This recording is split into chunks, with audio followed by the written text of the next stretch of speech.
The motivation for this work is really around what I think is one of the biggest dangers that we are facing as we move to model-centric enterprises. That danger is assuming that the technical excellence is the sole determinant of trust and models. What I'd like to do is give you 7 reasons that sort of go beyond that idea of technical into the social dimensions. This is not an opinion piece, though. The reasons are really coming from the voice of the experts. So over the course of about the last 4 years, we've been studying human model interaction. There are a number of ways that we have done so. One is purely by getting people together in technical exchanges and workshops to raise some of the issues and needs around this area, as well as voice how they're currently working with models today. Second area has been to look at some analogy case studies.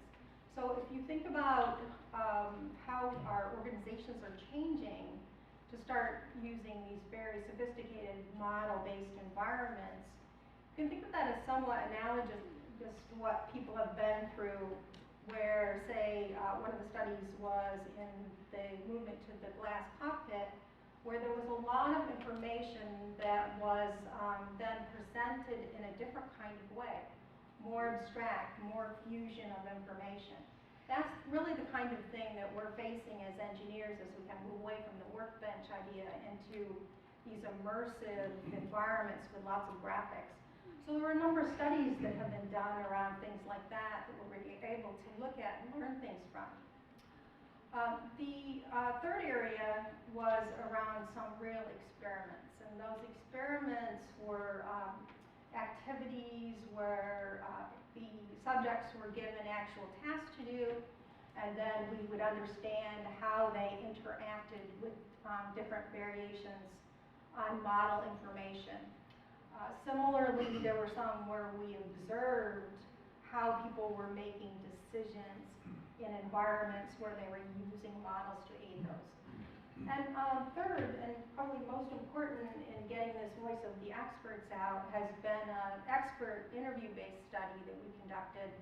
And there were 30 individuals who are top-notch in this field who were interviewed, and that just resulted in a whole wealth of information. So, the 7 reasons, in no particular order, by the way. The first reason that we trust models is around the subject of transparency. And when we talked with people about transparency, it was not so much the case that everyone wanted transparency. In fact, it was the exact opposite in terms of having a real polarity.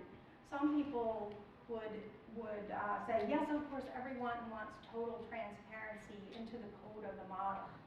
Others would say, no, I'm responsible for higher level decisions, and I really don't need that information. I just need to know that it's there if someone else needs to go and look at inside the model itself.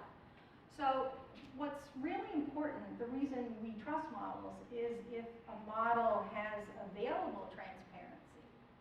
So whether or not we as individuals need to get down under the covers of the model is subject to the kind of role we have and what kinds of decisions we're making. But that does need to be available, or people don't trust that the model should be used in decisions. Another area is in model context appropriateness. And here, trust is in the model, yes, but it's not a model in a vacuum. So the usefulness of our models is really having to do with what is the situation and the problem at hand. And this is an especially important consideration as we start getting into a world where we're going to be doing a lot of model reuse. So a model can be very insightful, it can be very valuable in one context, but if we try to reuse it in another, it's not. So it's very important for us as we think about whether we trust a model or not, to think about that larger context and how well it aligns with that. Is it the right model for this problem, given all the constraints of the situation and the kinds of assumptions that we have to make?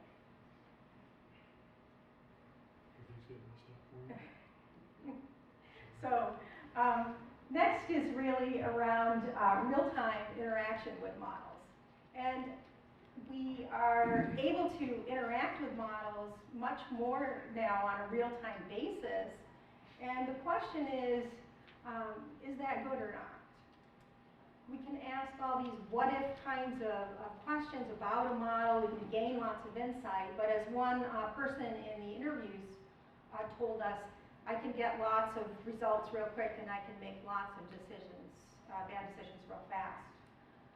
Therefore, as we get into this world where we have these high degrees of interactions, we have to make sure we don't fall into this trap of not questioning the assumptions, of not taking time to really test things out and make sure that our model is giving the expected information. So interaction is good, but we have cautions on it. The fourth area that we found is that people trust models when they have trusted experts as intermediaries. In the work, we observed that there was this pattern that almost universally occurred with how decisions get made using models when a higher level decision maker is involved. So at the one end of the flow are the modelers themselves, the people who are building the models, who are generating the information. At the higher end of the flow is the decision maker. And in the kinds of significant decisions that happen in our field, the higher level decision maker is often depending on what we call the through person. They don't totally trust the model. They believe that the model can be helpful, but they want that trusted person in the middle who's kind of usually, say, a system architect or a super analyst kind of person to tell them that this model information is sound. So while trust is on models for the higher end decision maker, it's really implicitly on the model but explicitly on the people that fall between. Now whether that kind of pattern falls the same way in the future, we don't know yet, but it's something to consider to think about the augmented intelligence. If we end up sort of taking that through person out and putting in augmented intelligence, will we trust that type of technology in the middle of our decision flow from modeler to ultimate decision? The fifth reason is the availability of a model pedigree. Model pedigree is not a new idea. It's really been around since 1980 or so, coming out of the OR community. It was originally called model demographics by Salgas. Model pedigree is not the technical information, rationale, and so forth. Rather, it's what tells you who originated the model, who worked on it, who developed it, what were any assumptions and limitations that were used. So we have these types of informal pedigrees, I would say now, by word of mouth, but in the future, a lot of us are interested in the idea of how can we formalize this idea of a pedigree and to make it one of the digital artifacts that we would have available. We want to know, and again, as we start reusing models much more, where did that model come from? Why were decisions made the way they were with it? Who worked on it? Because again, getting back to this situation where we're trusting the people as much as we are trusting the technical details of the model.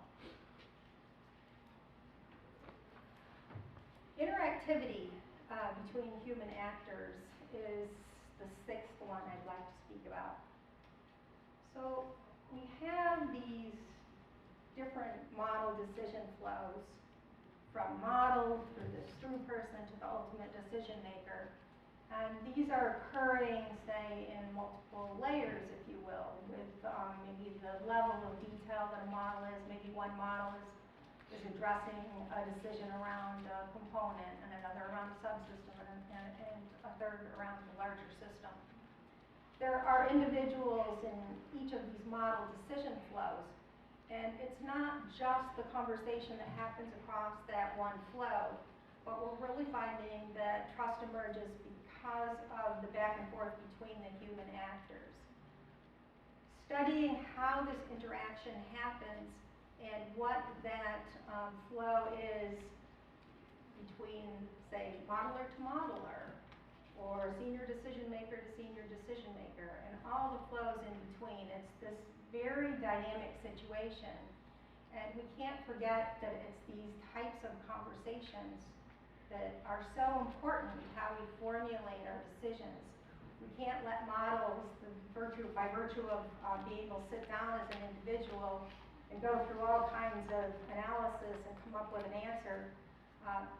There's a danger in doing that, and Saul Gass, in fact, cited that as an explicit danger when there's this collapse of the model and decision maker. We really need to keep people engaged in model-centric environments and figure out how we foster this open communication across levels, across types of individuals. This is what is truly important, I think, in making systems decisions. And then finally, I finish with kind of an overarching region, if you will, which is about the entangled technological and social factors that we see. I'm not trying to argue that the technical factors aren't important, because of course they are, and they may include things that have to do with the fidelity of the model, whether the algorithms have been verified, what was used in the design and the structure of the model, what's the actual data integrity that of the information that you're dealing with and performing your model-based analysis. But on the flip side is these social factors.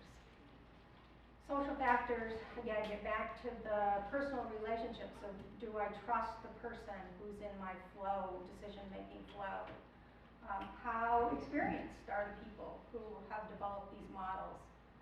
Again, who's the originator? We will trust certain people no matter how long they spend on a model versus someone else. We just inherently trust certain individuals. Changing preferences is a big one. Our models are going to, in the future, be around for a really long time. As we start looking to this world, say, of digital twins, where our whole operational system has its sustained model equivalent. That's all well good, but people change their mind. Preferences change based on our outside environment. So how do those kinds of factors enter into decision making in the future? In our work, as we examined this decision flow, we saw that at the variation between the trust and the social factors, the degree of them. So naturally, the people who are most engaged with creating the models and running the models weigh the technical factors more heavily. But they still also have their social factors of importance. And as we move through the flow, we find that at the high end, where you have a more senior decision maker, the social factors do become much more important than the technical factors. So it's very, as we would say, entangled. And if you ask yourself, and I think it's a good exercise to do, why do you trust a model? I believe that you will find that it's very hard in some ways to actually separate what you would put under the heading of technical reason and what we would put under the head of a social reason. So what do we do about this? Well, I think that we're trying to take these kinds of findings that we have, work with them in terms of putting them out into some of the work that INCOSE is doing on formulating systems engineering principles. We need to seed our education classes with this type of understanding so that students walk away not with just knowledge of how to create a model or run a tool, but they understand some of these broader issues that have to do with human situations in conjunction with learning about models. And third is to try to figure out how do we take some of these findings and put them into project launches. So every time you start a new project or program, you get your people together and you have the conversation about some of these factors which are beyond the technical. We've seen and heard from many of the people who've been interviewed in our studies that issues around generational differences. The people who are more seasoned in their careers, they understand some of the real technical details of the systems themselves. They are, these are not my words, but they are intimidated by the models. The very junior people just coming out of school feel very natural in this model-centric environment, but they don't have the whole history of the systems themselves. And so we're getting into situations where you start to ask, well, who has the expertise to bring forward, say, to the senior decision maker's office and offer advice on this? And we start to see a little bit of contention, actually, between the generations. So one of the hopes we have for raising some of the findings around these reasons of trust are that very early on, before a project starts, we can get into a situation where we can have frank discussions, and these types of reasons or heuristics will be really boundary objects so that discussion can take place without contention. So I'll leave you with that and ask you if you have any insights when you think about how you develop trusted models. I'd be very interested in hearing about that. Thank you.